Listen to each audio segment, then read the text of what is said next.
They said turning 32 was supposed to be special, a new chapter, a moment of grace and gratitude. I believed that.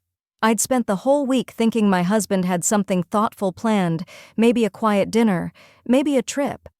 Ethan wasn't the sentimental type, but he knew how to make an entrance. When he told me to wear the gold gown he'd picked and to be ready for a surprise, my heart fluttered like it used to years ago. I wanted to believe he still saw me, not just the businesswoman beside him, not the perfect wife for photos, but the woman he once couldn't stop holding. The ballroom shimmered that night. Chandeliers glowed against marble floors, violins hummed softly, and every face turned when we entered. I smiled, pretending the attention didn't make me nervous. Ethan thrived on it, his tailored suit, his confident stride, the practiced charm he carried like a crown. He wrapped an arm around me for the cameras, whispering, "You'll never forget tonight." I thought it was sweet. I didn't know it was a warning. When the clock struck 9, the music faded.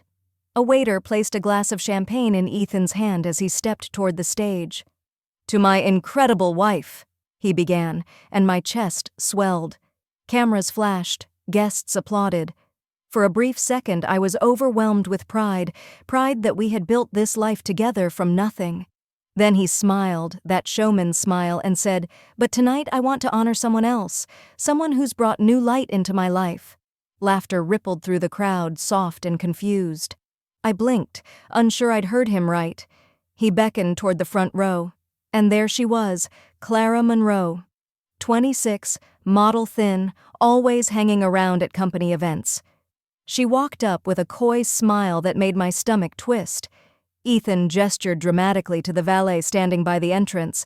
The lights shifted and the spotlight hit the brand-new Rolls-Royce parked just outside the glass doors. My Rolls-Royce, or so I'd thought. "Clara," he said, handing her the keys, "this is for you." The crowd gasped. She covered her mouth in fake surprise while he grinned for the cameras. My birthday song started playing, mockingly soft in the background. I stood there frozen, holding a champagne flute that trembled in my hand. In that glittering room filled with applause and perfume, I realized something colder than betrayal. I wasn't his partner anymore. I was decoration, and as they clinked glasses to celebrate his gesture, I smiled through the shards of my heart and whispered to myself, "He'll regret this." Just not tonight. I didn't storm out. I didn't throw the champagne in his face or make a scene, though God knows he deserved it. Instead, I smiled. The kind of smile women wear when they've learned that silence cuts deeper than rage. I placed my glass on the nearest table, turned toward the exit, and walked away while the crowd still laughed and applauded. Every step echoed through that marble hall like a quiet declaration. This was the last time he'd ever humiliate me. The night air hit me like a slap, cold, sharp, honest.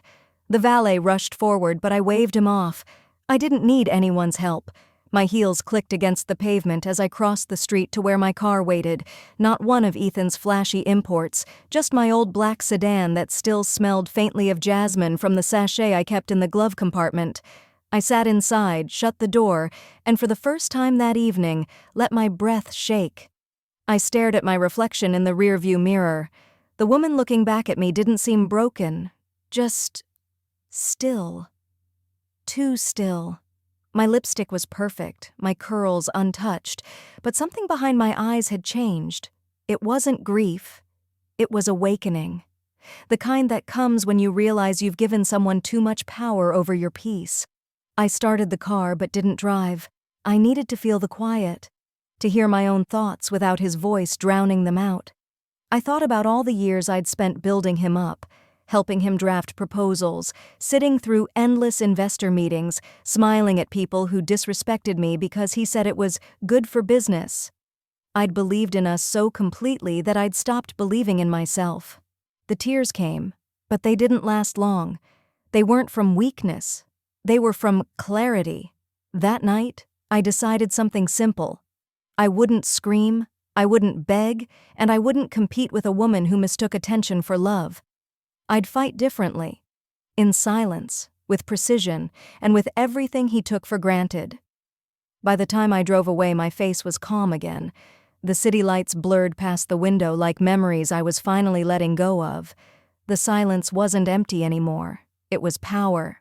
The next morning I woke up before dawn. The house was quiet, too quiet for a mansion that had once felt like home.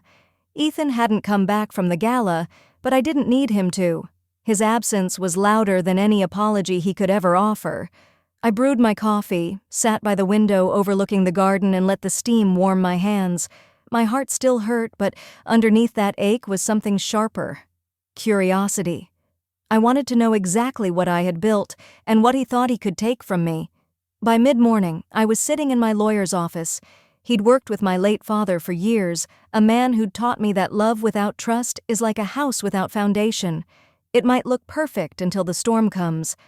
I told him I needed to review all of our financial documents, trusts, investments, properties, everything. He raised an eyebrow, but didn't ask questions.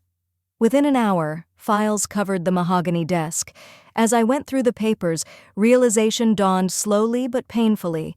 Every hotel, every luxury car, every piece of real estate Ethan bragged about owning had been purchased or financed through the inheritance my father left me.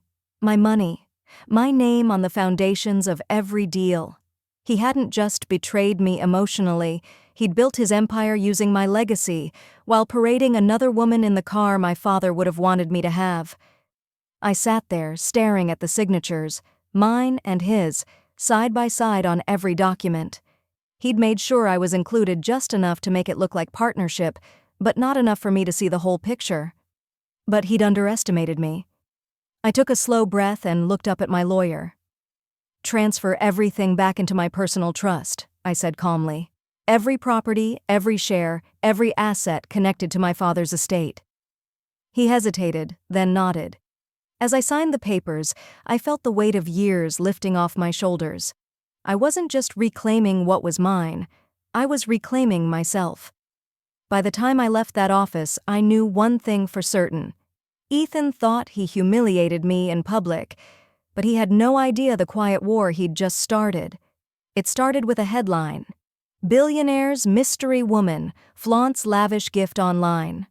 There she was, Clara Monroe, draped across the hood of my Rolls-Royce, her red dress clinging to her like arrogance itself. The caption read, "When loyalty is rewarded, luxury follows." I almost laughed. Loyalty? To a man who couldn't even keep his vows straight? The post spread fast. Gossip pages, business blogs, even a morning talk show. Everyone was talking about Ethan's new muse. I didn't say a word. I didn't need to. While Clara was busy posing for the cameras, I was moving pieces behind the scenes. The first move was quiet. A phone call to the company's compliance department. I had every right. I still held the majority of the shares, though Ethan didn't know it yet. The second move was even quieter. I sent an anonymous tip to a journalist I trusted, one who loved the scent of scandal more than perfume. Within days, whispers turned into a storm.